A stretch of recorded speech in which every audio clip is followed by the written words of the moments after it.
তিনি আরেকটি কথা বলেন, সেটা আমি বলতে চাই না, কারণ এটি জিয়াউর রহমান সাহেবের বিএনপি নয়। বাংলাদেশে ৭১ সালে স্বাধীনতার ঘোষণা এখান থেকেই হয়েছিল।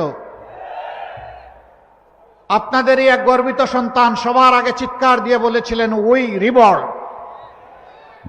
তিনি হচ্ছেন এলডিপির সম্মানিত সভাপতি ডক্টর কর্নেল অলি আহমদ বীর বিক্রম।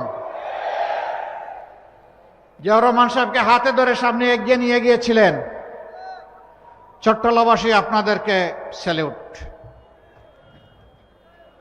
এই গর্বিত ইতিহাসের আপনারাই সূচনা করেছিলেন। কেন? তিনি আজকে আক্ষেপ করে বলেন,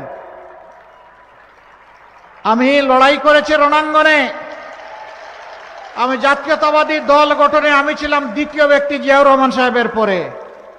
তিনি এখন বলেন, আমি এখন বিএনপিতে নাই, আমি থাকতে পারি না, কারণ এটি জিয়াউর রহমান সাহেবের বিএনপি নয়। তিনি বলেন, এটি বেগম জিয়ারও বিএনপি নয়। তিনি আরেকটি কথা বলেন, সেটা আমি বলতে চাই না।